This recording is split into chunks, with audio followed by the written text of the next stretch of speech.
139天44节，我要称谢你，因为我受造是奇妙可畏，你的作为奇妙，这是我今生知道的。是啊，主，我们都是你奇妙可畏的创造，在我们软弱之前，你就已经接纳了我们。求你让我们无论环境都对得刚强，使用我们作为你的器皿。是否有个地方？是否有个地方，我能不再离去？多少次的远走，你怜悯仍旧。黑暗中有声音，温柔地呼唤我，是你的爱，你的恩典挽回了我。是价钱的赦免，宝血洗净污秽，黑暗不能遮蔽我见你容颜。我何等的不配，你计划仍彰显，是你的爱，你的恩典换回了我。因我受造，因我受造奇妙可畏，你先认识我，在我认识恩典以前，你爱永不变，都为我预备，都因着恩典。生命不像从前，生命不像从前，一天心思一天，因你是我天父，看我为宝贵。愿更多认识你，心就不再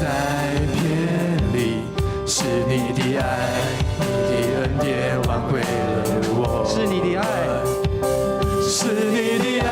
你的恩典挽回了我。耶稣的爱，完全恩典挽回了我。愿我受造奇妙可畏，你先认识我，在我认识恩典以前。你爱永不变，都为我预备，都因着恩典。因我受造奇妙可畏，你先认识我，在我认识恩典以前。你爱永不变，都为我预备，都因着恩典。我属于你，我属于你，永不分离。我属于你，在你怀里渴望自由，不再一样。我属于你，永不分离。我属于你，在你怀里盼望自由，不再一样。因我受造奇妙可畏。把你的手举起来，放在你心上。主啊，我是你所创造的奇妙可畏。认识恩典一切，透过这首歌，主啊，我向你敬拜。都为我预备，都因着恩典。因我受造奇妙可畏，你先认识我，在我认识恩典以前。你爱永不变，都为我预备，都因着恩典。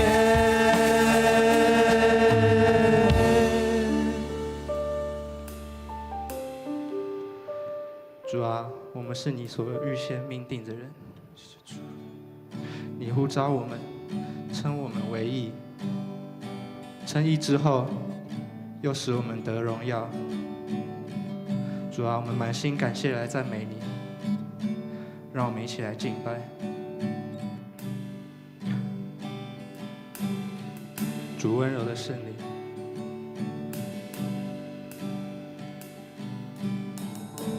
主温柔的圣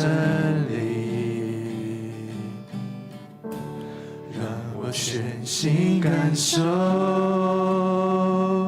渗透我的生命，赐下平静和安息。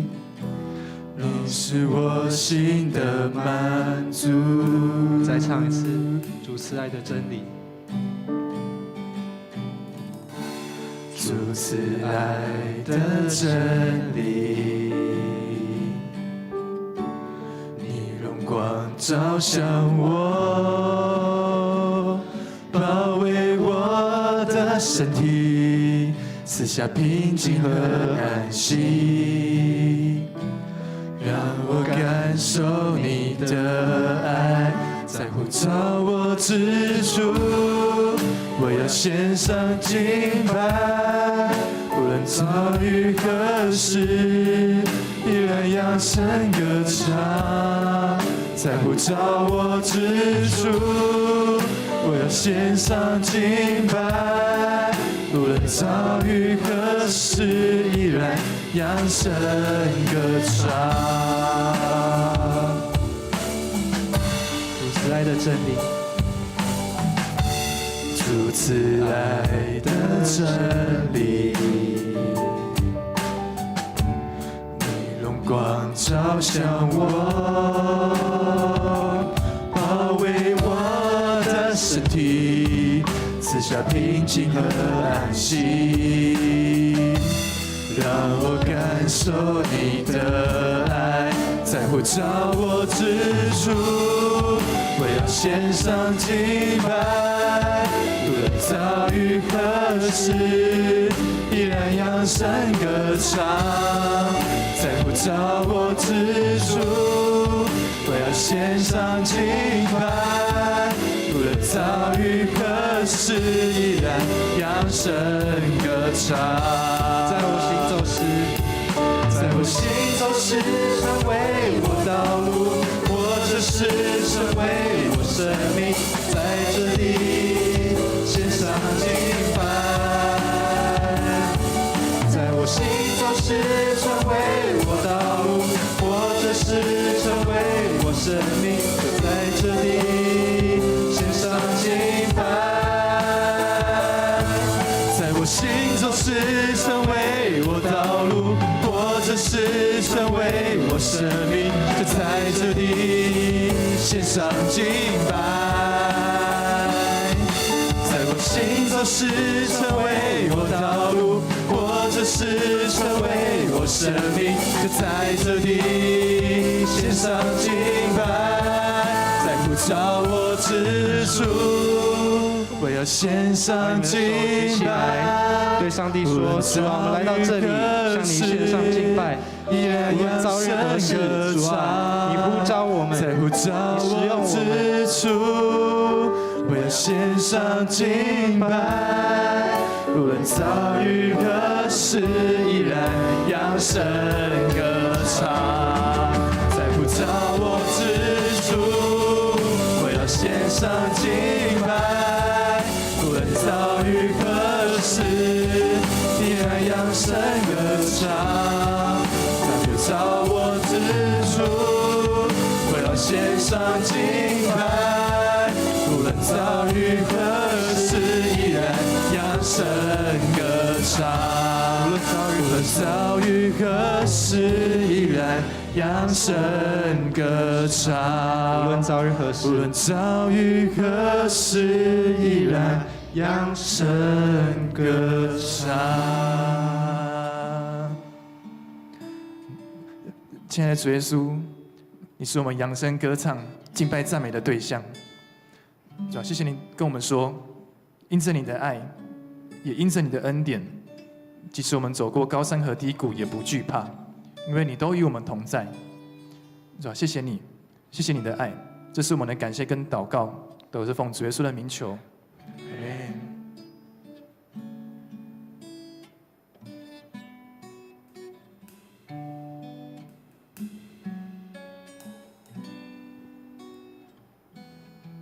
们。一起与神同行。你与我同行，漫步在园里，轻声对我说：“我的孩子，我爱你。”你与我同行，高山低谷里，只愿贴近你心意，一生不偏离。渴望与你漫步人生的路途，一路上有你温柔牵引我脚步，降下春雨秋雨，一面对面，一路你与我同行，漫步在花园里。谢谢神的邀请，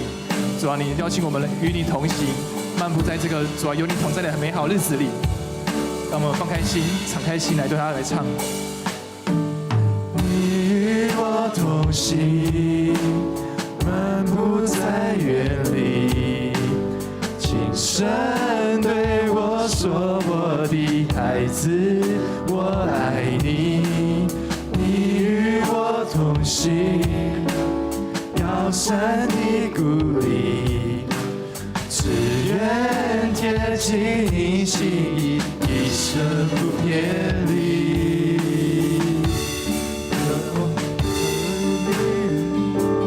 渴望与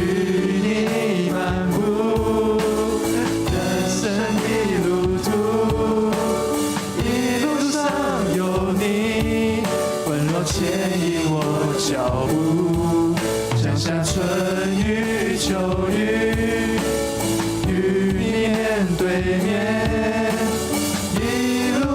你与我同行，漫步在花园里。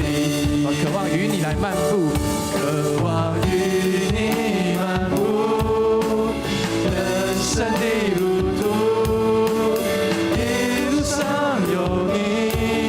温柔牵引我脚步，降下春雨秋雨，与你面对面，一路你与我同行，漫步在花园里。你与我同行，漫步在园里，轻声对我说：“我的孩子，我爱你。”你与我同行，高山低谷里，只愿贴近你心意，一生不偏离。只愿贴近你心意，一生不偏离。亲爱的主耶稣，主啊，谢谢你让我们能够用敬拜来到你的面前。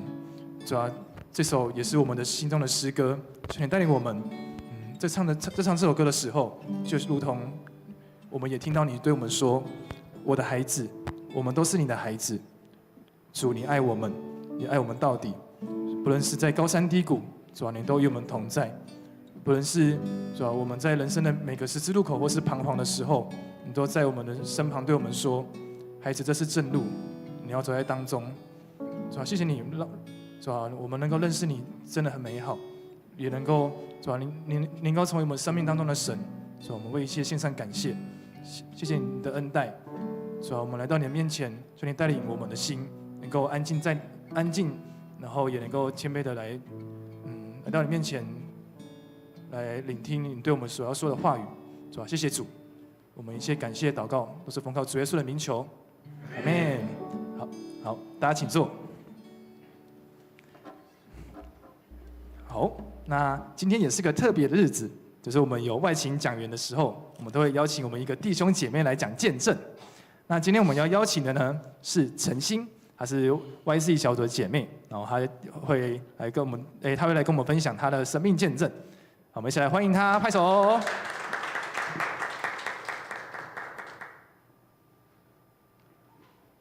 大家平安，我是陈欣。然后今天晚上我要来这边跟大家分享，就是我生活上面的一些故事。然后一开始就是立柱长老问我说，我可不可以来做见证的时候，然后我就想说，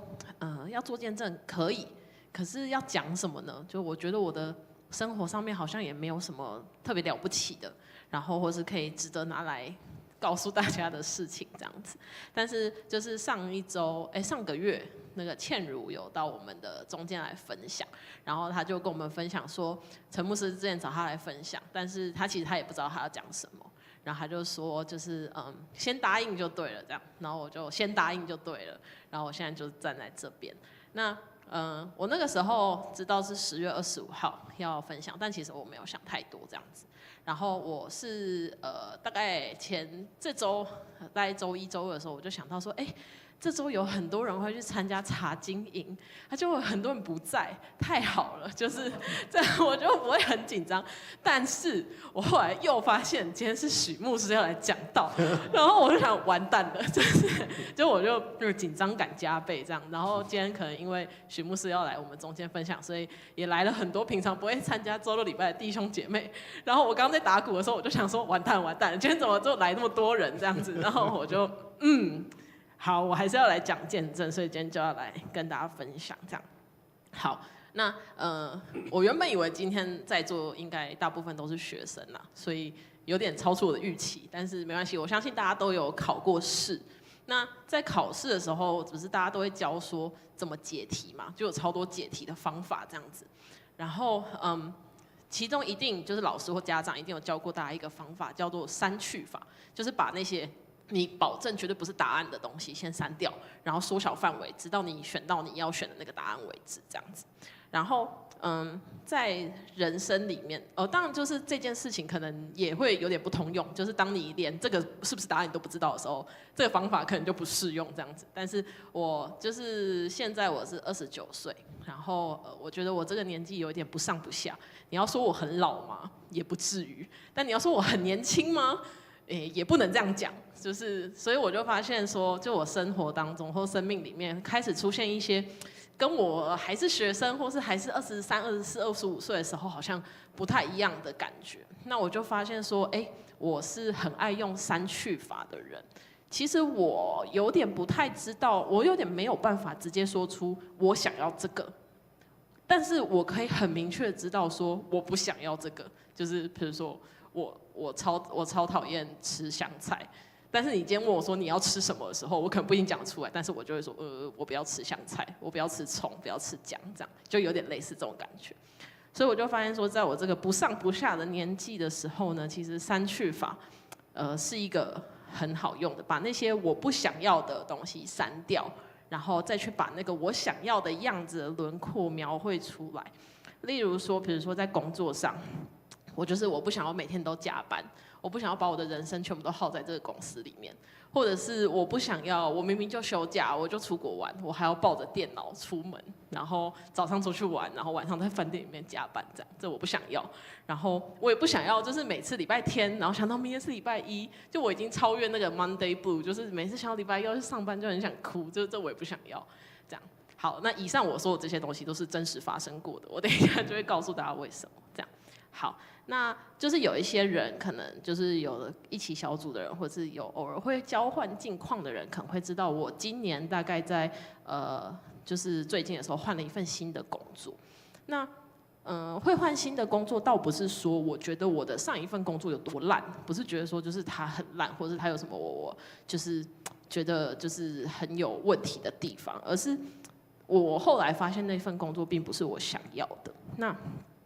在我前一份工作呢，就是我非常的忙碌，就是可能大家就会对我的印象就是诚心工作很忙这样子，所以直到现在我已经换了工作，还是会有人说，我知道你工作很忙，我不好意思打扰你，我都会跟他说没有，我现在工作没有很忙这样。但是我知道大家对我的有一点点印象，可能就是诚心的工作很忙，很常加班，周末有时候可能也是要处理公事等等的。那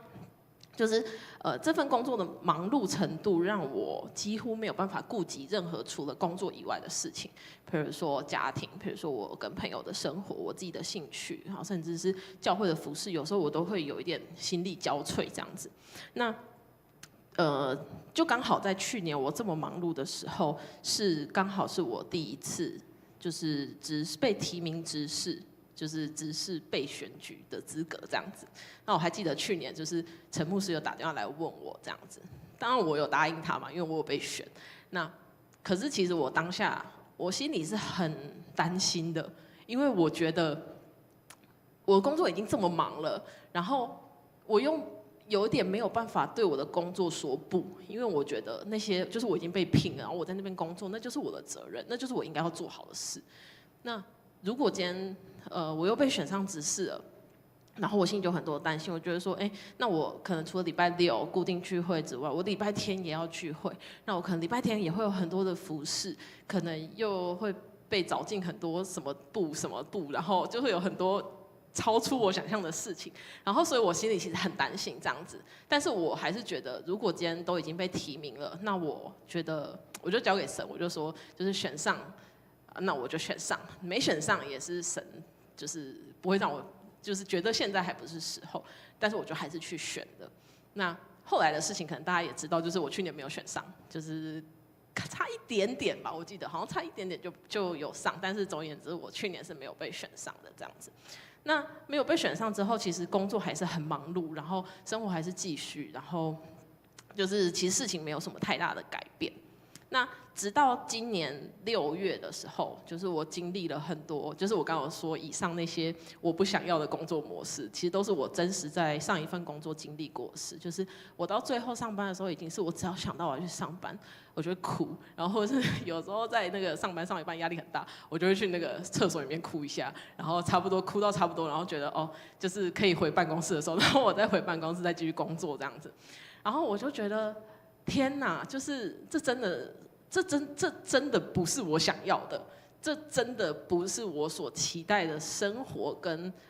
我的生命的样子这样子。然后我就经历了一些挣扎，但是因为辞职这件事情有时候会很两难，因为你也不确定说我待在这边会发生什么事，可是你也不知道你离了职会发生什么事，而且你要去找一个新的工作，你要去适应一个。新的环境，然后认识新的主管、新的同事。因为老实说，我上一份工作也没有很差啊，就只是我不喜欢或者我不适应，那不是我想要的而已。那这件事情真的有足够让我有动力达到说，我决定我就是要换一个工作嘛。但直到今年6月的时候，我就觉得好，就是现在，就突然有一天，我就觉得就是现在，这个就是我在这份工作的停损点，我不想要再继续用这个方式生活下去了。然后我就决定，我就毅然决然的离职了，这样。然后在离职前，我是很明确知道我要离职，可是其实我完全没有开始找任何新工作，因为有些人可能是他不想有太多空窗期，因为一定会希望自己的收入是有延续的嘛。那他可能就会可能在离职前的1个月或怎么样，可能就先开始陆陆续续面试。但是我那时候是有一点像是。好，就是现在立刻马上，我就是马上就要走，这样就是，所以我就是待满了预告，就是符合法规的预告期，然后我完全没有找新的工作，我就是拼尽我的生命，把我上一份工作该做的事情全部都完成之后呢，我就离职了。然后离职之后，我就我就刚好离职之后就跟朋友出去玩。然后我也花了1个月的时间去找我的阿公阿嬷，然后跟他们生活。就是我那个时候1个月的生活，就是很像在休养这样，就是陪着老人的作息。就是我早上，因为我阿公阿嬷住在美国，然后我有时差嘛，所以其实我早上都会很早起床，我都大概5、6点就会起来这样子。然后我阿公会比我更早起来，他大概5点半左右就会起来。然后是我的每天早上的开头就是起来，然后看到阿公坐在客厅，但阿公也年纪很大，90岁，然后我就会开始就是帮他做早餐，然后帮我自己做一份，就是很疗愈的生活，做早餐，然后给他吃，然后我们俩在那边吃完之后，他就去看他的报纸，然后我就开始滑我的手机，然后可能就是后来就是阿嬷会起来这样，然后就这样，这个生活就这样过了1个月。然后在这当中，就是不论我跟朋友出去玩，或是我在美国跟阿公阿嬷生活过了1个月的当中，我完全没有在工作，然后也完全没有，其实我也没有找工作，我必须老实说，那1个月我完全没有找工作。然后其实我一开始很不习惯，因为我已经很习惯说我出国就是要工作，就是或是不论是休假，就是可能跟家人出去，我也是就是会用手机处理公事。然后甚至我曾经在就是礼拜做到一半的时候，就是其实我那个东西真的没生出来会怎么样嘛？其实现在想想也不会，但是我就还是就是跑去干实事的电脑把那东西生出来，然后我再回来继续做礼拜这样子。然后就这样过那些时间，然后我就发现，我突然都不用工作了，然后都可以真的完全的休息。一开始我非常不习惯，就觉得说我是不是 lost 掉什么，或是我是不是就是会有点还活在过去那份工作的这个焦虑的感觉之中。但是后来发现，就都没有，就是真的很好的，就是休息就好了，然后跟着老人过老人的生活。然后虽然很不习惯，但我觉得很棒、很赞，这样。然后我就休息了1个月。然后休息了1个月回来之后呢，我就大概8月的时候就开始找工作，回到台湾之后就开始找工作。那我刚刚有说3去法嘛，所以在我上一份工作基本上已经把我所有知道我不想要的东西已经全部都集齐了，所以我就已经把握着那些我不想要的东西，然后我现在要去找我想要的工作。然后我那时候就知道说，我想要的工作就是我想要在一个规模够大的公司里面工作，我想要有一个很明确的制度，我希望公司有足够好的福利，然后要能够分工明确，然后就是人力要足这样子等等的。然后我就希望可以在最重要的是我要正常上下班，就是早上就是准点上班，然后晚上我准点下班这样。然后就在心里开了这些条件之后，我就开始找工作。那因为我很明确的知道我想要找什么样的工作，所以我就我其实没有海投，就没有海投履历，没有投一大堆，我就是慢慢翻，然后直到看到就是有在104上看到有很明确符合我需求的，我才会投这样子。当然这样有一个风险，就是说你可能会找很久，因为你就是没有大量的机会可以去面试或是接触新的公司或是机会。但是我就觉得说我不想要再为这件事情妥协这样子，然后我就慢慢的开始找。那当然很感谢我身边的人都没有给我任何压力，我爸妈也没有一直问我说到底要不要找工作这样，然后我就这样慢慢的找工作。然后有一天很奇妙的是，大家找工作应该都会想说去104或者什么1111什么这种人力银行找嘛。那我很酷的是，大家知道就是脆最近很红那个 Threads， 然后我这份工作呢，其实是在 Threads 上面看到的。那我为什么会看到呢？是因为就是他都会就是演算法都会投一些你可能会有兴趣的东西在你的河道上面，然后我就这样翻，然后就真的翻到了，就是他就在他的贴文里面写说，这个他没有很明确写出是哪一个公司，可是他就写说是什么有什么样的福利，然后是什么样的工作内容等等的这样子。然后我就想说，资格我也符合，然后公司的条件也符合我的期待。然后大家这时候想说，会不会是诈骗，对不对？没有，它不是诈骗，因为它下面有附它104的连结，所以保证不是诈骗。然后我就点进去它的104，然后透过104投过去这样子。然后投了之后，大概1天左右，那对方就很快就跟我联系，然后也很快就是面试，因为是线上面试，就不用去到公司什么的，然后就线上面试很快。然后很快之后呢，就突然。中间就是当然就是有经过一些筛选这样子，但是很顺利的，就是我可能8月初开始找工作，然后我现在这份工作，我现在是有工作的，我现在这份工作就是我刚刚说那个在 Threads 上面找到的工作，我9月8号就就职了。所以大家可以想想看我从8月开始投履历，就是从0开始，到我9月8号大概1个月的时间正式开始工作，其实中间完全就是。只有1个月，其实算是非常快的，而且我前后投的履历大概只有不到5家，就是我现在手指头都数得出来，我还很记得我到底投了什么履历这样子，不到5家，然后就这样上了，这样子。然后我当时这个公司呢，就完完全全符合我所想要的样子，我想要的正常上下班，我想要的任何我在心里面开出来的条件，完全都符合。那我当然就毫不犹豫的就是接受这个 offer， 我就去上班了这样子。然后那个时候找到工作之后呢，我就跟我爸讲这样。没想到我爸今天也来了，我原本以为他今天不会来。好，然后我就跟我爸爸说，我找到工作，然后他就问我说，你找到什么工作这样子？然后我就跟他说，我找到的工作是这样的这样。然后我就说，就是一切真的都很刚好，就是我又在 Threads 上面看到，我又投，然后他们也就是觉得我的条件跟我的经历都是就是符合他们想要的，然后就上了这样子。然后我爸就说，你不可以这样想。然后什么意思？他说我们是基督徒，我们不可以觉得这是刚刚好的，这个就是神赐给你的这样。然后我当下才想说，对耶，世界上其实说真的，哪里有这么多刚刚好的事情？就是怎么人这么渺小，我们怎么会有能力去安排这么多刚刚好的事情呢？我们怎么有办法去为自己安排这些呢？这些都是超出我们的能力的。我怎么有办法决定 Threads 今天要投什么贴文给我？我要怎么决定我的履历对方有没有想要？我要怎么能够这么刚好，我就可以找到一个每天超级准时上下班？什么叫超级准时呢？是各位，我是5点准时00分就会把电脑关掉，然后我02分就会走出公司的人，就是有多准时。每一天呢，我已经在职1个多月，我每天都是这样过的，不会任何人拦你这样。然后还有就是我说我有开出条件，说我希望可以在一个规模够大的公司。然后我公司目前规模是它是在我们那个就是那个行业界的领域里面是最大的，然后是世界500大的公司。然后我说要福利好，然后我现在的公司1年有17天的特休，然后。再来就是，虽然我公司超级远，在观音这样，然后最近这几天不是东北季风什么很大嘛，然后我们还被就是吹到那个还被发警报，说什么你所在的地区有6尺巨浪这样，然后可是我每天都有交通车可以从桃园市区一路把我载到观音，然后就在车上睡觉这样，每天就是补眠来回，然后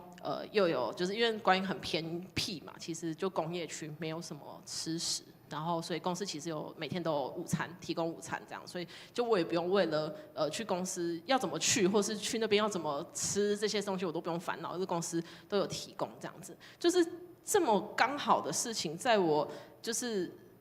怎么是我可以控制的呢？然后又这么刚好的，在我就职，我说我我说我是9月8号就职。然后在我就职的20天后，就这么刚好又要选执事了，1年又过了这样。但这次呢，陈牧师没有打电话问我们要不要选，陈牧师就直接帮我们放上去这样子啊。反正你可能不选，你再自己联络。但是我没有联络了，我有选这样子。那这么刚好，在我的工作已经不再是我生命中的那种重担，然后我这么有余韵的时候，然后又要选执事了，然后这次我就选上了，就大家都知道我就选上了这样子。然后我就觉得这件事情就是真的都是神安排好的，然后要感谢神，就是帮我安排了这么多，就是他知道我有心服侍，可是他也知道我放不下我的工作，所以他就安排了一个不用让我太担心的工作给我，然后可是又让我可以在服侍上面尽心尽力的，就是为他服侍这样子。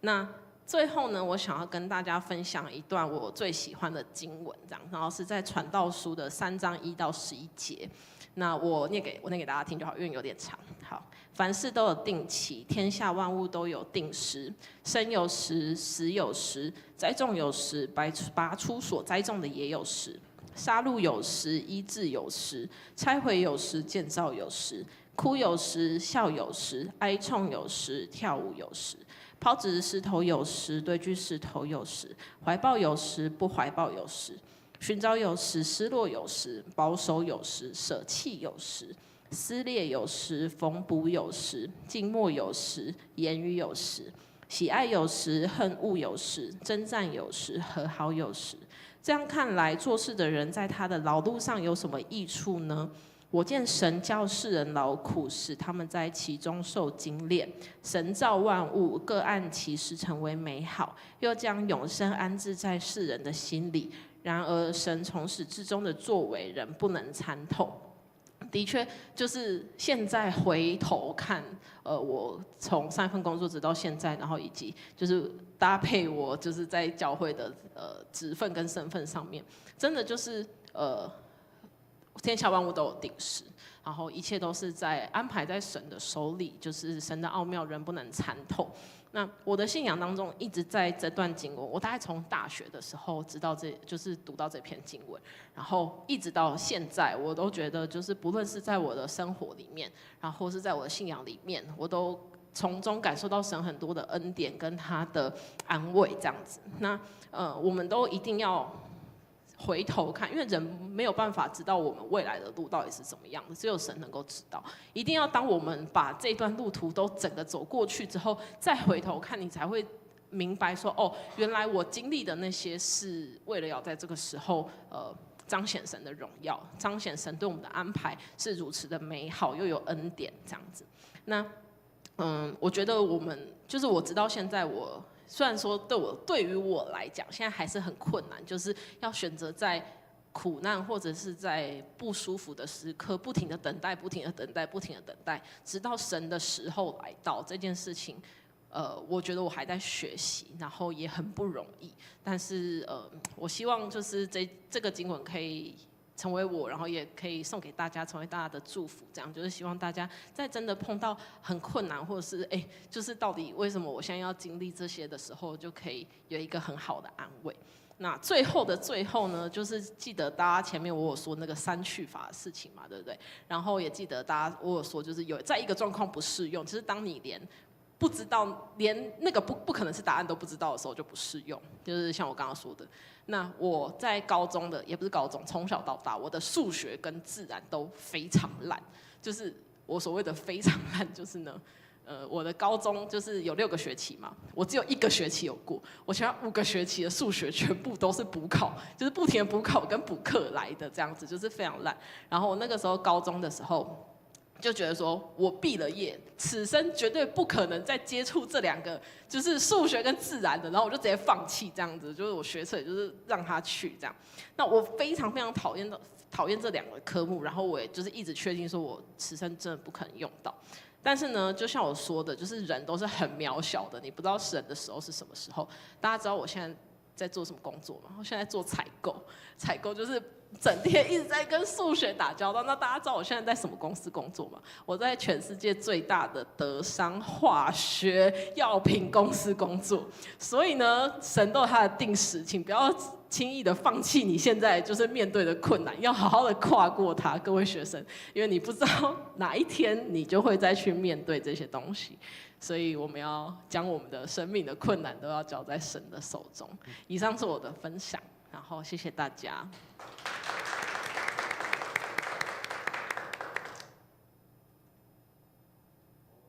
再一次拍手来谢谢陈欣她的见证分享哦。那很快12月份陈欣姐妹就要变成陈欣执事哦。好，那我记得陈欣的外婆就是她妈妈的妈妈，也是我们教会的长老。好，那在早期也是在教会非常的投入，好，那也是都一直为着迦南教会好来东奔西跑。好，那也看到说，这个夏莲长老的下一代女儿的女儿，好，也一样能够跟着阿嬷一样在教会这样子来投入，好，真的是值得来高兴啊！好，请跟你旁边说，万事互相效力，叫爱神的人得益处。万事互相效力，叫爱神的人得益处。好，当我们能够抓住对神的爱，我相信上帝要让我们所做一切都能够有意义、有值得。我们来读今天的经文，是记载在以弗所书的1章15到20节。好，那牧师来读单数节，请弟兄姐妹来读双数节。好，以弗所书第1章的15节。因此，我既听见你们信从主耶稣，亲爱众圣徒。就为你们不住的感谢神，祷告的时候常提到你们。求我们主耶稣基督的神，荣耀的父，将那赐人智慧和启示的灵赏给你们，使你们真知道他，并且照明你们心中的眼睛，使你们知道他的恩召有何等指望，在他圣徒中得的基业有何等丰盛的荣耀，并知道他向我们这信的人所显的能力是何等浩大，就是照着他运行的大能大力，使他从死里复活。好，我们今天很高兴啊，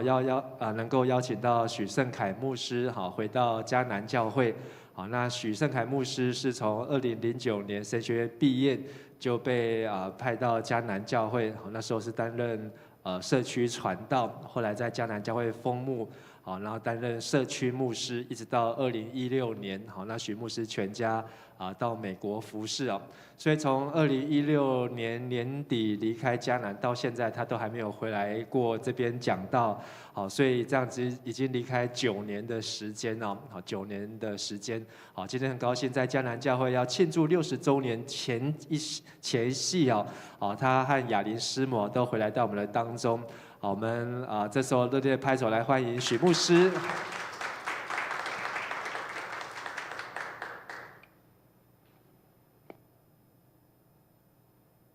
好，各位弟兄姐妹，大家平安。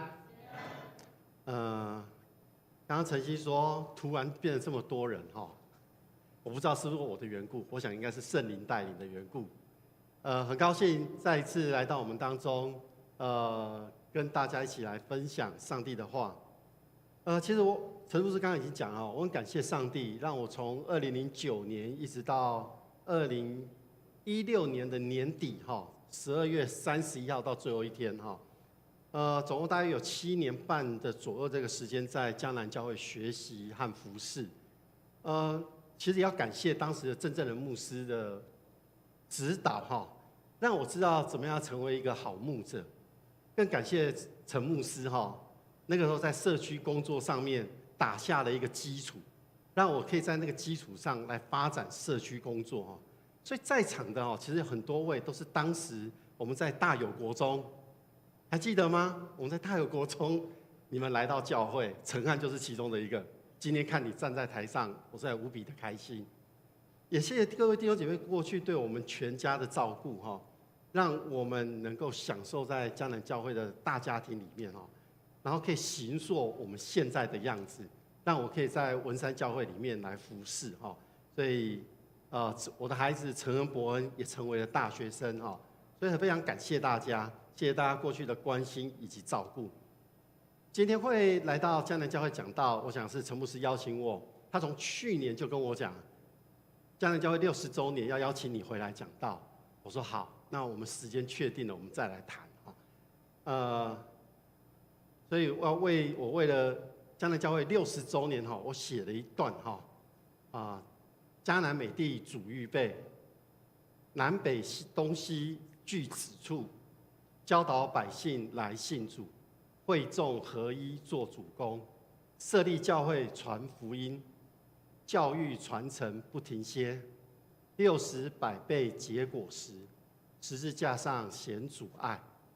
周周同心来敬拜，年年数算主恩典。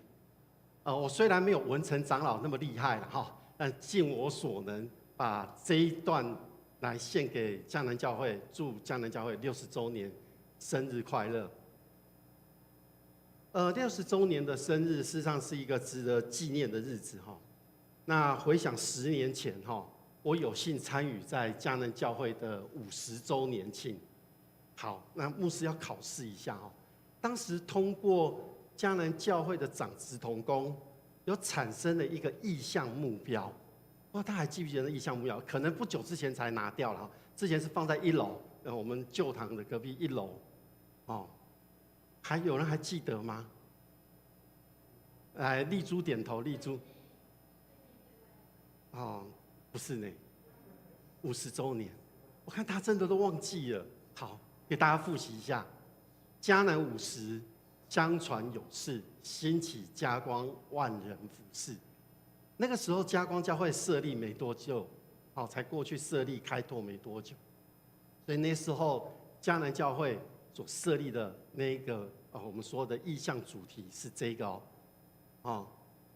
迦南50，相传有事，兴起嘉光，万人服侍。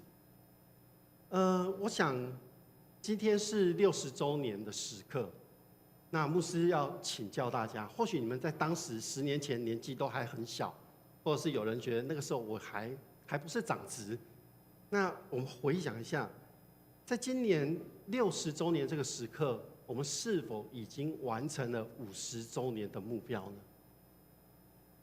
那个时候所定的这个意向目标，到今天我们是否真的已经完成了？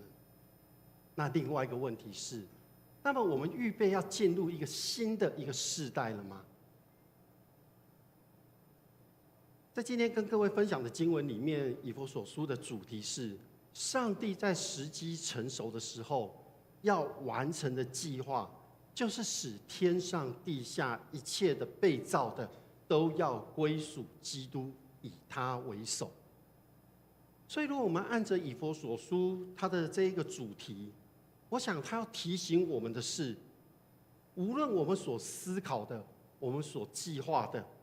都要以基督为首，在上帝的恩典里面完成救赎计划的功效。虽然以弗所书在过去的圣经学者的研究里面，他们会说这好像不是使徒保罗所写的，而是有人代笔的，然后直接把使徒保罗的名字放上去。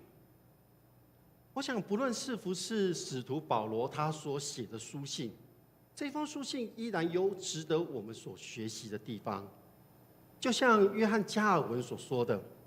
在所有使徒保罗的书信当中，约翰加尔文说，我最喜欢的就是以弗所书，因为他说以弗所书这一封书信被他看中，是因为这一封书信的主题是在探讨着有关于教会的这个问题。所以在保罗的思想里面，教会的元首是基督，也就是基督的身体，而两者之间的关系就像夫妻之间一样。这在以弗所书第5章会再谈到。但是约翰加尔文他在整个日内瓦教会他在重整的这个过程当中，以及他运用重整后教会的力量，他改革了瑞士这个国家的社会体制和人民的信仰的这个态度。当他们在生活中知道他们应该如何活出上帝的应许，如何去领受上帝的恩典。所以我们可以知道，约翰加尔文特别重视以弗所书，那么我们更能够要去明白，保罗在写以弗所书的时候，他对以基督的名来建立的教会是有个期待的。所以如果我们从第1节开始看的时候，保罗一开始在表明的是一个身份，他说我是奉上帝的旨意做耶稣基督使徒的保罗，也就是保罗在去跟所有的教会在谈论的过程当中，他知道自己是耶稣基督使徒的身份，那是因为保罗他见过复活的基督，这是保罗在宣教蒙召的一个基础。也因为这样的基础，基督就指派了保罗去执行向外邦人宣教的使命。我想这件事情也是使徒保罗他一生当中最为人津津乐道的地方，就是他向外邦人的宣教，就是不是跟那群犹太基督徒的宣教。而这样的一个行为，保罗的宣教的旅程所留下来的，现代的人会说那是保罗神学。姑且不论它是否是一个神学，但是透过保罗教导的，按照书信里面，其实它都有一个功能性，要表达出保罗从真理所领受的。比如说保罗说，教会有如一个身体，为实现基督所赋予的任务而存在。基督是教会的头，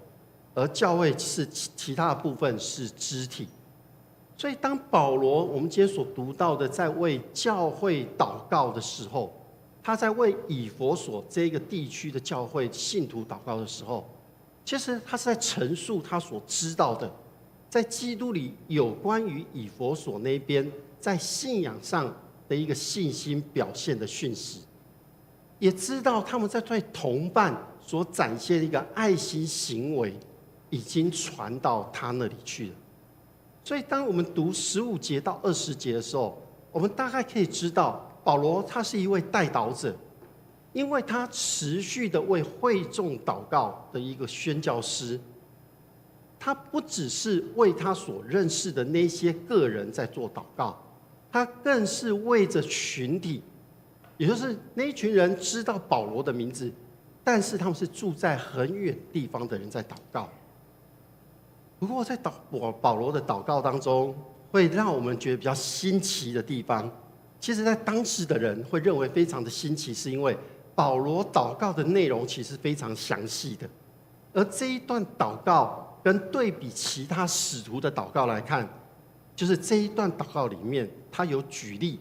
而且如果我们从原文去看的时候，其实他有很华丽的一些文词在这当中，这跟保罗他所受的训练是有关的。所以在保罗的思维里面，他最重要的是要颂赞上帝成为他最主要的目标，他又要将耶稣基督的复活，使基督成为教会的主，使基督为首这件事情，事实上它背后是来自于一个崇拜的目的。那么我们透过今天的这一段经文，在保罗的祷告里面要传递的一个信息是上帝伟大的全能。这个全能呢，在这一段里面的思考是一个超越当时的一个情境。为了讲述这个全能的运作，那么耶稣基督从死里复活，就成了一个上帝全能记号的一个结果。各位弟兄姐妹，我们有没有在上帝的全能里面呢？刚刚听到晨曦的分享里面，其实他就在表示着他在上帝的全能的当中。那么在上帝全能里面，我们能做些什么事情？我想在过去的日子里面，我们有没有让人听到我们对主耶稣有信心？在过去的日子里面，我们是否对我们的弟兄姐妹有爱心的相关的行为的展现吗？当保罗他为着以弗所信徒不停地在为他们感谢上帝的时候，并且他祈求圣灵赐给信徒们智慧，祈求上帝打开他们的心眼的时候，也就是当我们今天读到这一段经文，牧师邀请我们在座的每一位，你们想一想一个问题：我们曾经做过什么样的祈求呢？保罗他确实为今天的我们留下一个很重要的榜样，就是他一直在为信徒在信仰的美好的见证上面献上感谢，也在坚定着为信徒的信仰来做祷告。而感谢、祷告都是他祈求的内容。其实祈求是跟上帝说话，这在我们的信仰里面是一个很重要的因素，而且是我们必须要去实践的。我想，只有那个谦卑下来、不骄傲的人，他才会真实的去经历祷告。也有可能可以这样讲，骄傲的人他可能不屑于祷告，或者是我们可以这样讲，心中没有上帝的人，其实他是不会也不愿意来向上帝祷告。所以当我们遇到信徒要求你帮他代祷的时候，那么我们应该怎么做呢？我还记得当时在教会台语礼拜或华语礼拜还没有这里的时候，那个时候呢，每个礼拜结束之后，就会牧师还有长老，我们就会站到台前，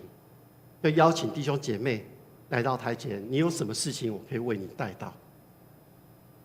例如还记得吗？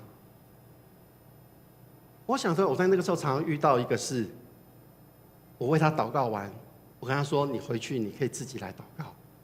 他们会跟我说：“牧师，我不会祷告呢。”或者是说牧师，我不知道怎么样来祈祷。甚至有的人还会怀疑，上帝是否真的有听到我的祷告？为什么我的祷告这么久，上帝都没有应允呢？其实祷告包括感谢是很简单的，就是只要把你心中的话说出来就可以了，其他的并没有非常的重要。你不用使用非常华丽的言辞，你只要把你心里的话跟上帝来说。如果没有将内心真实的话说出来，那么其实祷告、祈祷就不是祈祷了，甚至更严重的会是在欺骗上帝。所以我在想，如果我们在生活当中，我们都将我们的眼光定睛在上帝，我们将眼光放在耶稣，我们让圣灵来引导的时候，那么我们的祈求就不会只局限于在个人，我们的祷告范围就会从个人向外扩张。我们会为着教会的弟兄姐妹的需要来祷告，我们会为着教会的事工来祷告，我们会为着未来所计划、所规划的方向来祷告。那么我们就要愿意将自己的时间分别出来，献上我们的祷告，让我们可以坚定地走在上帝的恩典道路上面。在今天的这段经文里面，他说到圣灵会给我们智慧，这个智慧是在表明着能知道或理解有关于上帝的事。一个人要能够明白上帝，我想绝对不是依靠着个人的能力就可以达成的，而是需要上帝的灵的启示。也就是说，有些人他好像没有认识很多字，特别是我们比较老一辈的信仰的前辈，他们看起来好像书读的不多，甚至在有的年代里面，他们可能连国小都没有毕业。但是在我们过往的这些信仰前辈里面，他们却对于上帝的事非常的明白，他们对于信仰是非常的坚定，不会因为遇到挫折就离开信仰。我想在早期的教会里面，都有这样的一个信仰的前辈在带领着我。虽然物质上没有如现在这么的丰盛，可能很困苦，但是环境对他们的生存有很大的压力。他们没有埋怨上帝或离弃上帝的诫命，是因为圣灵给他们很多的帮助，启示他们明白上帝的慈爱。所以当我们今天我们享受在一个物质生活相对于丰富丰盛的时代，其实我们更应该谦卑的来向上帝祈求，求圣灵来启示我们，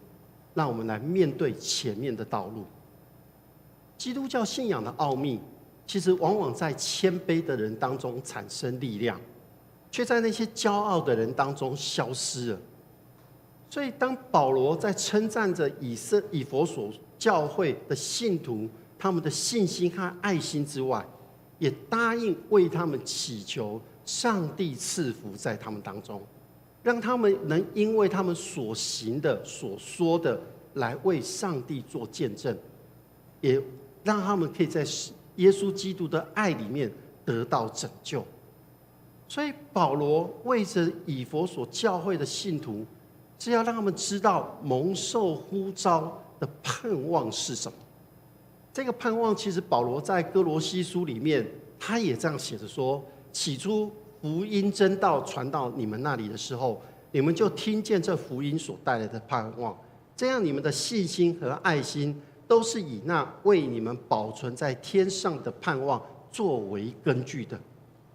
保罗不只写给哥罗西教会，也写给腓立比教会。所以当这样的一个描述记录的时候，让我们知道基督教信仰最大的盼望不是在于人给的奖赏，而是来自于上帝所给予的奖赏。这个奖赏是属天的奖赏。那么这个奖赏到底是什么呢？这个奖赏到底是什么呢？这个奖赏就是得救。如果信仰不能为我们的生命带来得救的盼望，那我们的信仰就是空的，是假的，是不实在的。所以我们的信仰所最大的特质是盼望得救的来临。这盼望是建立在耶稣基督复活的基础上面。而教会是信仰的团契，我们是以相信耶稣基督为我们生命的救主作为一个基础。所以基督教教会的存在的最主要目的，就是要传扬耶稣基督在十字架上的救恩。如果我们失落了这个使命，那么我们的存在就会有问题。所以我们应该努力的从保罗这个建立教会的观念当中，让我们去学习，我们要背负这个使命。今天的教会其实应该是以圣经作为我们信仰最高的指导的原则。我们不是用人的话语来建立教会办理事务的依据，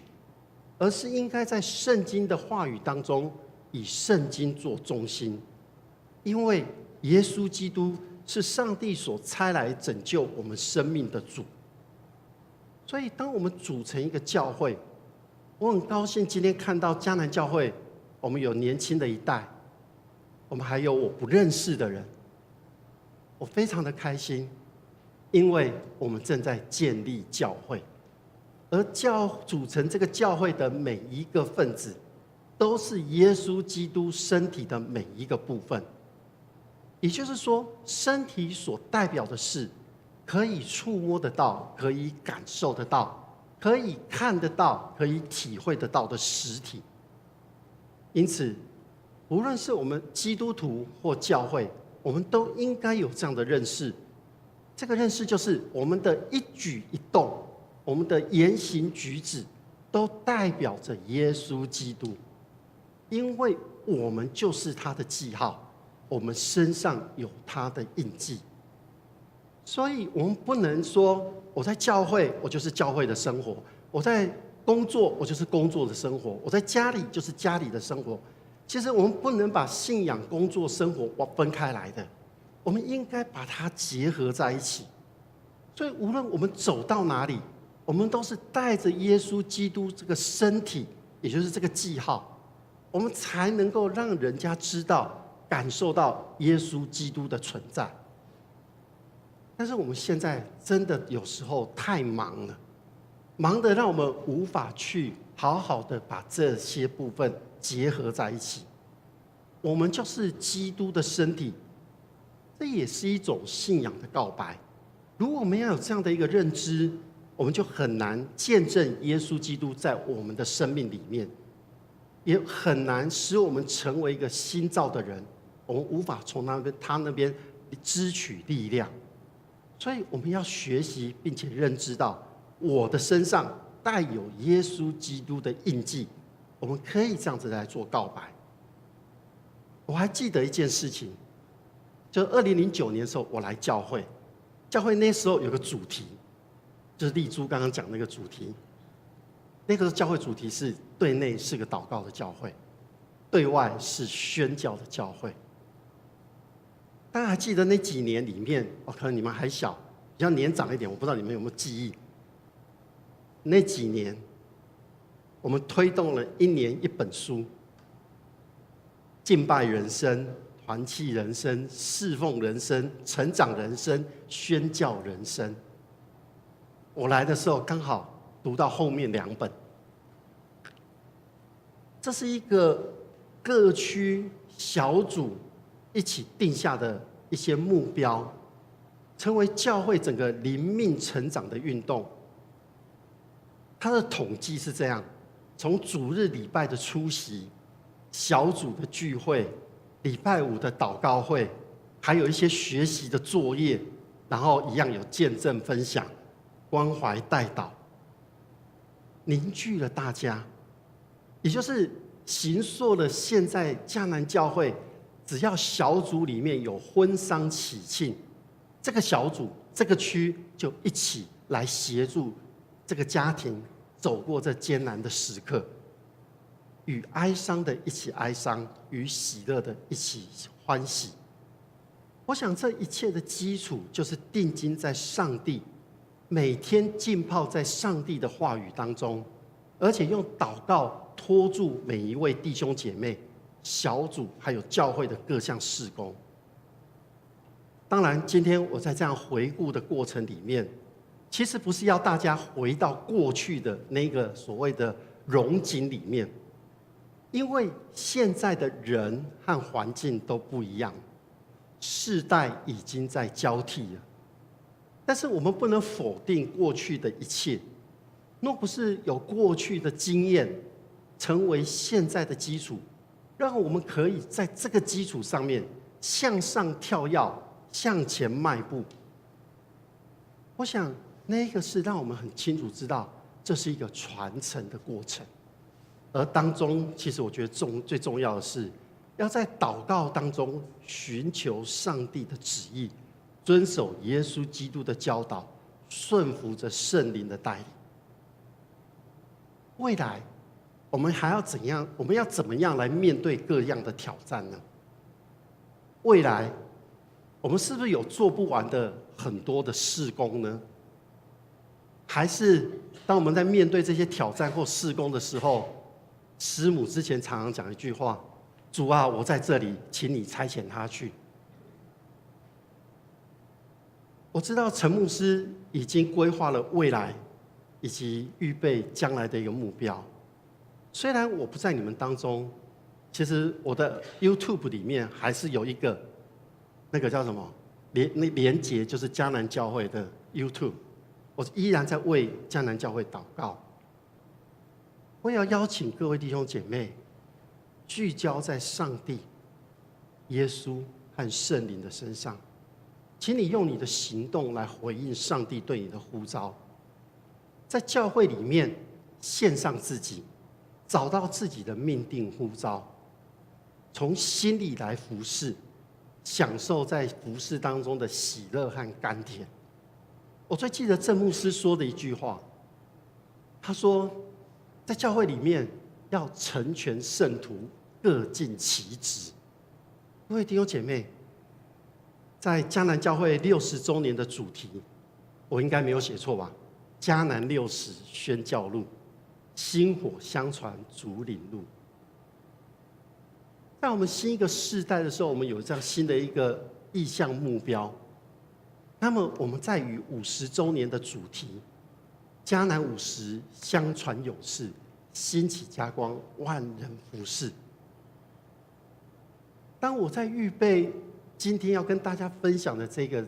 讲章里面的时候，我从这相差10年的主题里面，我看见这2个主题的重点都有传承以及宣教。可见这已经成为了迦南教会的特色，也就是 DNA 了，也是在场的每一位弟兄姐妹你们都有的。这可以说是上帝给我们迦南教会最好的礼物了。因此，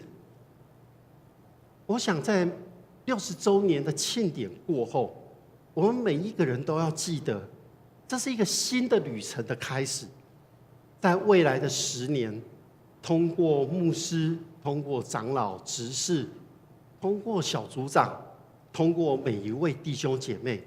我们同心合意的一步一步的去完成传承和宣教的目标。我想我们让迦南教会的十字架要成为一个在地的指引，使人进到上帝的恩典里面，使人去领受到耶稣基督的救赎，使人能够知道倚靠圣灵的扶持，让每一个人都能够生命来绽放光芒。那牧师要问大家，你们愿意一起迈步向前行吗？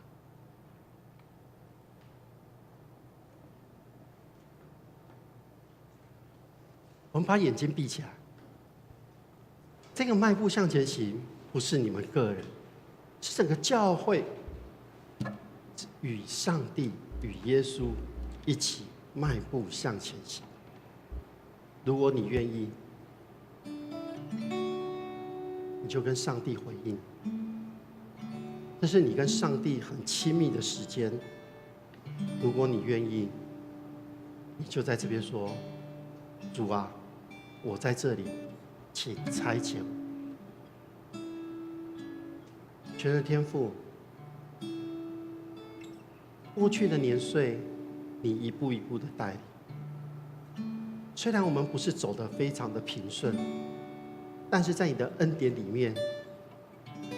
在你的带领之下，我们越过了困难，我们经历到你丰盛的慈爱。求主帮助我们，让我们在迦南教会60周年，在我们欢庆的时刻，我们愿意继续在你的带领之下，与你同行。愿主亲自带领我们。我们同心祷告，奉主耶稣基督的名，阿们。有请弟兄姐妹，我们从座位上起立，一起用这首诗来回应。求主垂听我们刚才的祷告。我们刚才都说，主啊，我们在这里，求主差遣我们，求也在这个与你漫步的这个回应诗，对我们的心说话，邀请我们能够与他一同前行。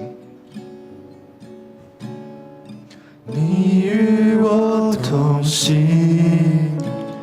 漫步在园里，轻声对我说：“我的孩子，我爱你。”你与我同行，高声的鼓励，只愿贴近你心意，一生不偏离。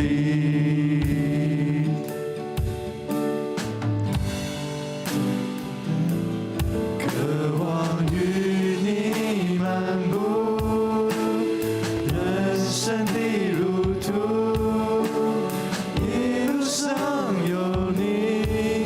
温柔牵引我脚步，降下春雨秋雨，与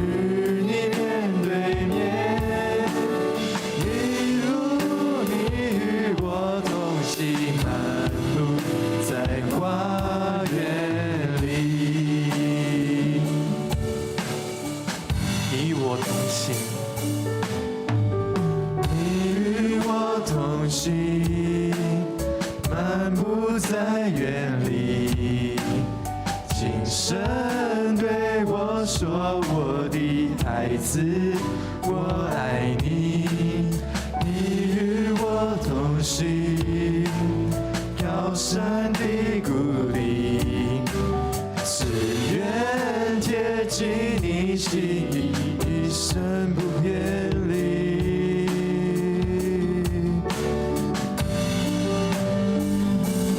渴望与你漫步人生的路途，一路上有主耶稣，一路上有你温柔牵引我脚步，降下春雨秋雨，与你面对面，一路你与我同行，漫步在花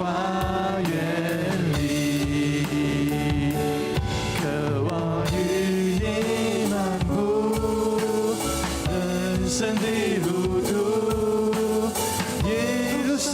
有你温柔牵引我脚步，降下春雨秋雨，与你面对面，一路你与我同行，漫步在花园里。亲爱的主耶稣，主啊，谢谢你透过这首诗歌，也透过今天许牧师的分享，让我们看见主，你对这个教会是充满你的心意和计划的。你从过去，不论是最一开始，或是甚至刚才说50周年到60周年，主啊，你对我们的心意都如此的坚定。主啊，你也对我们说，我们都是你的孩子，你非常爱我们，对吧？我们都是你的孩子，你爱我们，主啊，谢谢你，你的爱也如此的坚定，带领我们能够继续的与你向前行。我们即将庆祝迦南教会60周年，在那一天，将一切的荣耀，将一切的恩典都归给你，也要更多的是与你走向这下个10周年，迈向70周年以及未来的每一天，是吧？谢谢你，我们一切感谢、祷告、祈求，都是奉靠主耶稣基督的名，阿们。好，大家请坐。好，接下来是奉献。奉献是基督徒感恩的表现，是一种感动回应神的恩典，更是一种行动，为主圣工所用。我们一同来预备我们的奉献。献上我生命，为你所有，我所有一切，为你所赐。而我有什么？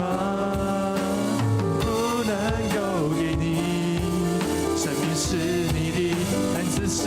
你给的。好，请大家起立。献上我生命，为你所有，我能有什么不能给你？生死在于你，收取在于你，永远为你的尊贵起你。是为你成为祝福。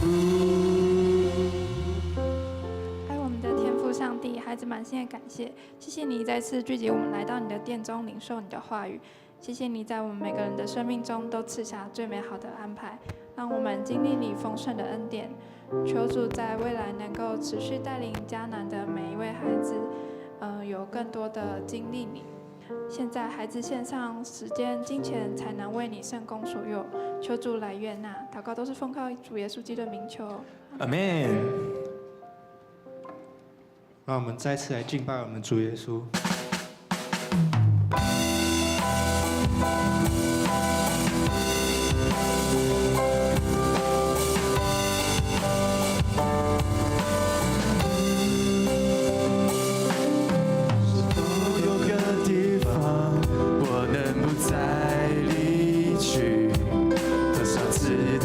走历练比人久，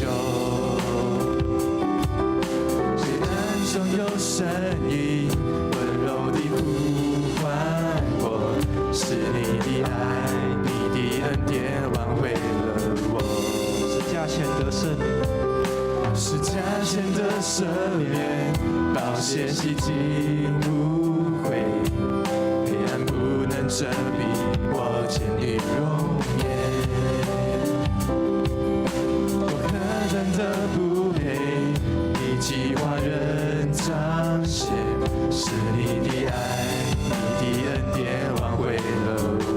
因我受造，因我受造奇妙可畏，你先认识我，在我认识恩典以前，你爱永不变。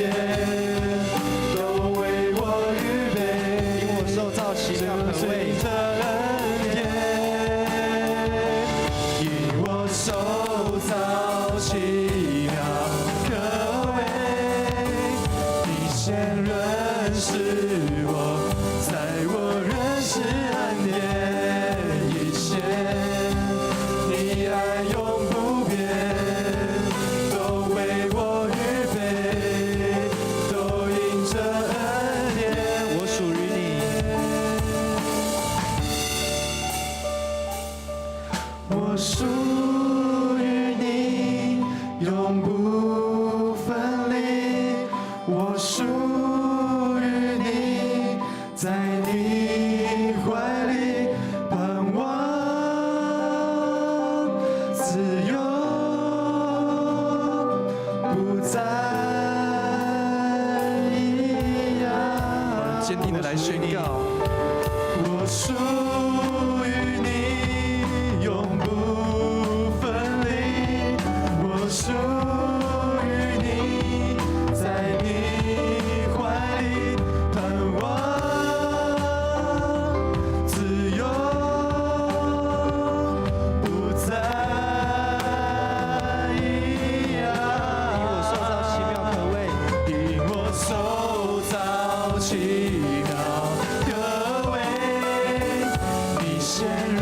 认识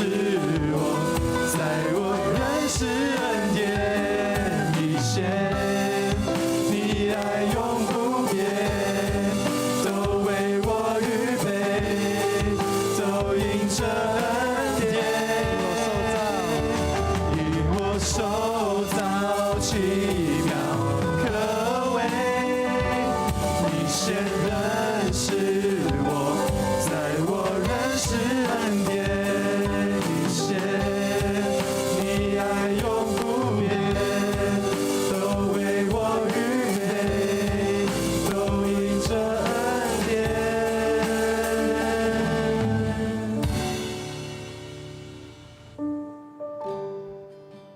我们一起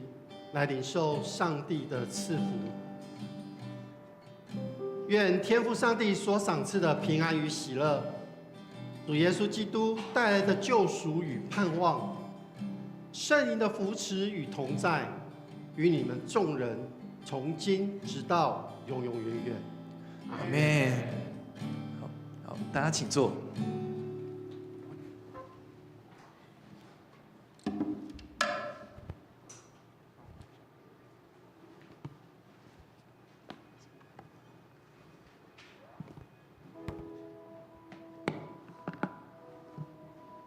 好，大家平安。平安。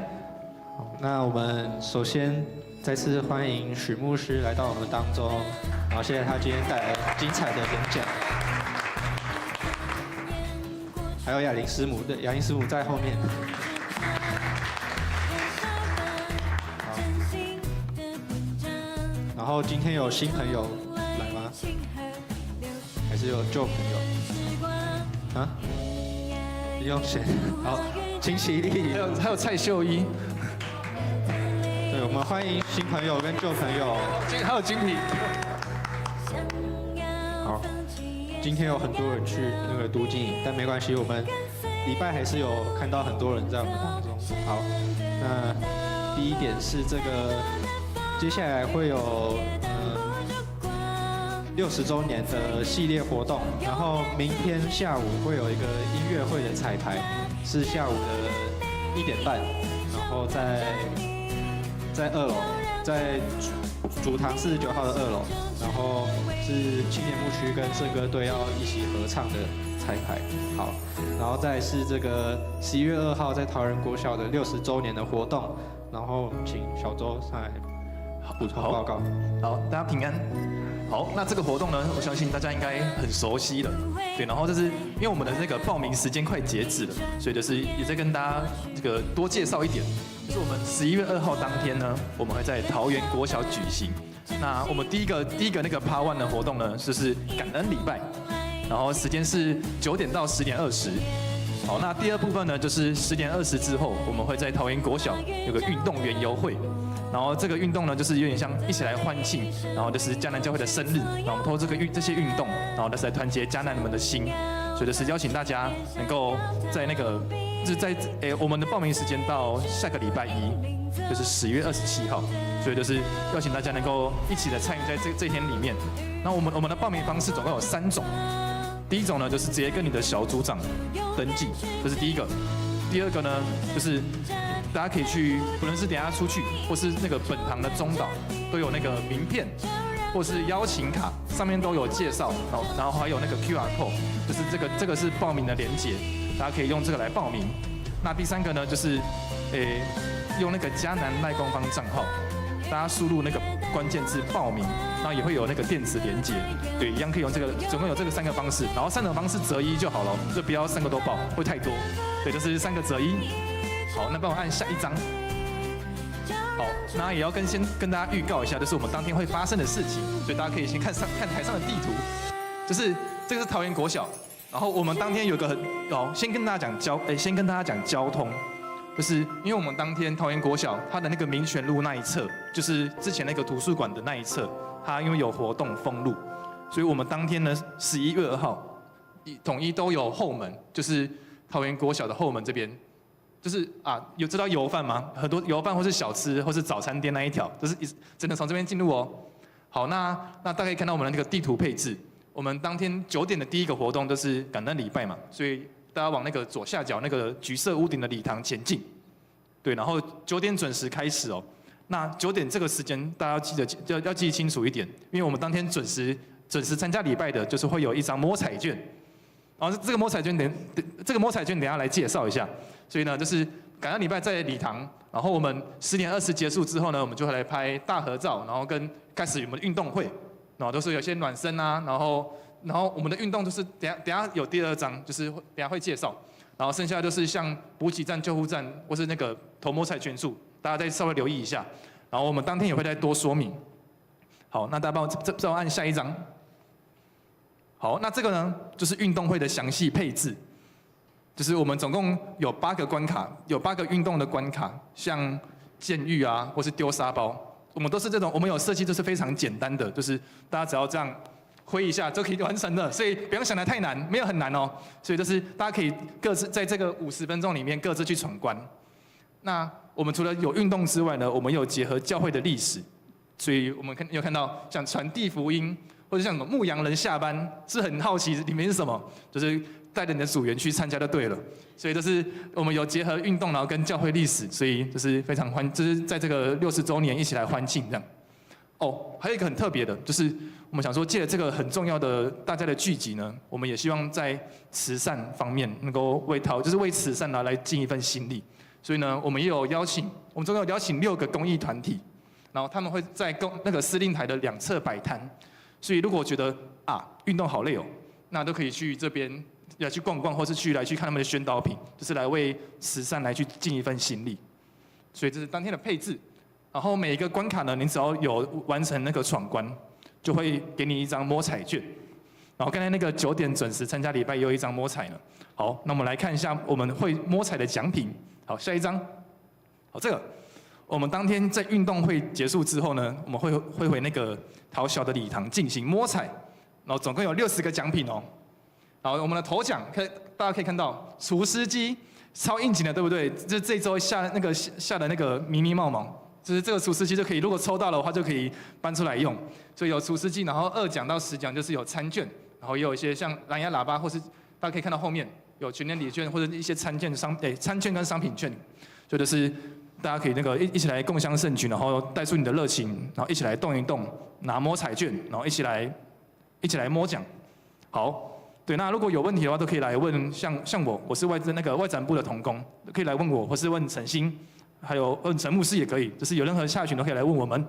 好，谢谢大家。喂，谢谢小周的报告。好，再来是小慧的报告。11月9号礼拜天呢，会举行第6次的圣礼典。那预受洗者请于本主日10月26号礼拜天前向区长或小组长报名。好，下一点。本主日会举行敬老会，然后颁发礼物给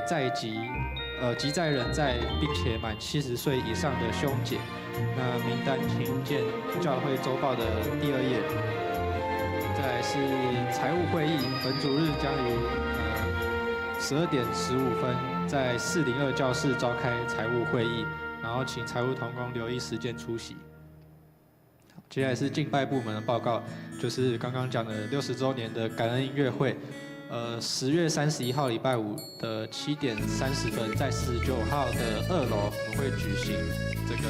感恩音乐会。那邀请兄姐一同共享盛举。然后1楼中岛那边也会有刚刚小周给大家看的那个小卡，欢迎兄姐索取，然后可以去邀请别人一起来参加。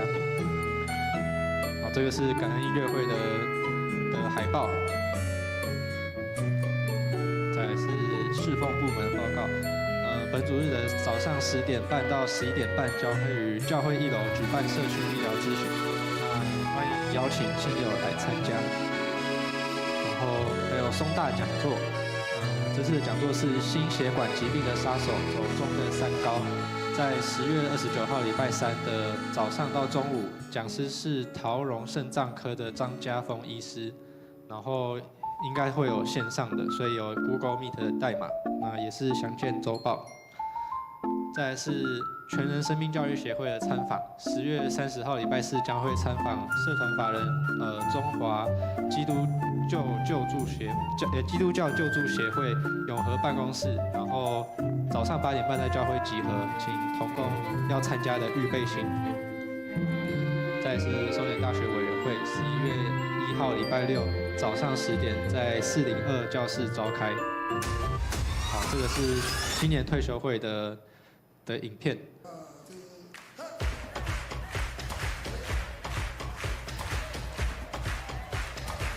那今年牧区在双十连假的时候，10月10号、11号，一起去宜兰的东山有2天1夜的那个牧区退休会，大家一起来看一下回顾影片。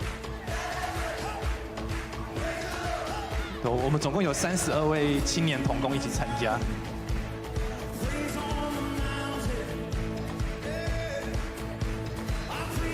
对，那这边就是东山老街，然后跟下午的行程。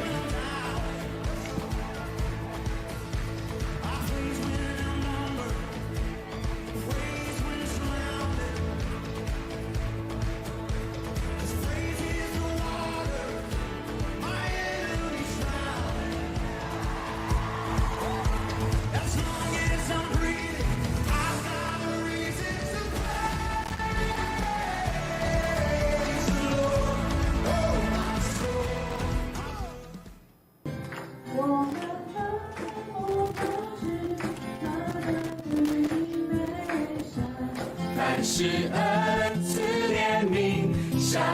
待。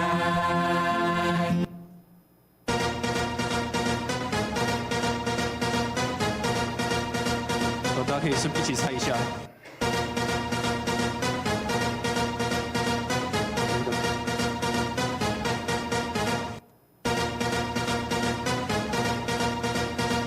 你知道你在做什么吗？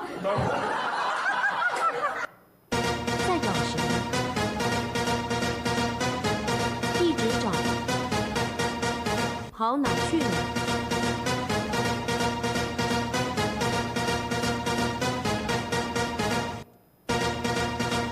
所以到底是谁？原来是你啊！在耶稣里彼此相爱，在耶稣里彼此。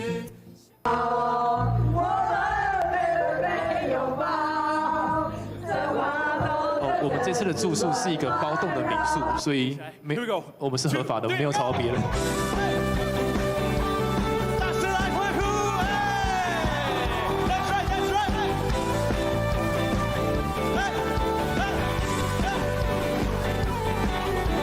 事事称颂你，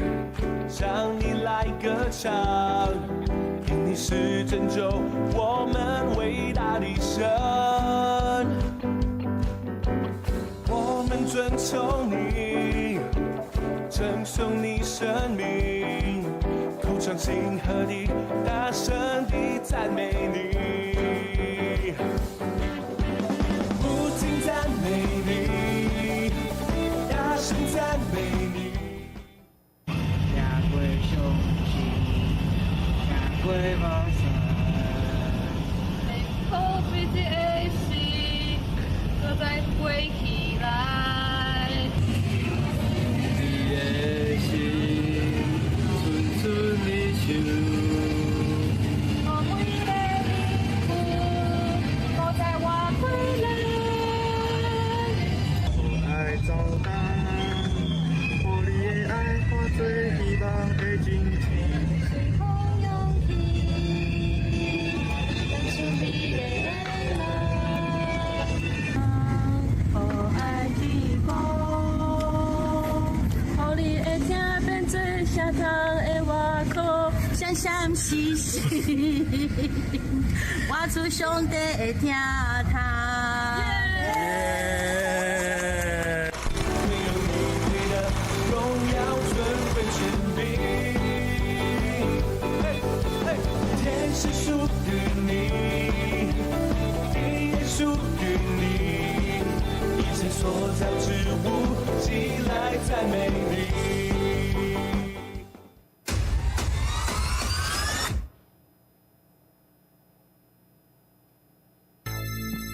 好，今天的报告就到这边。那接下来是小组的时间。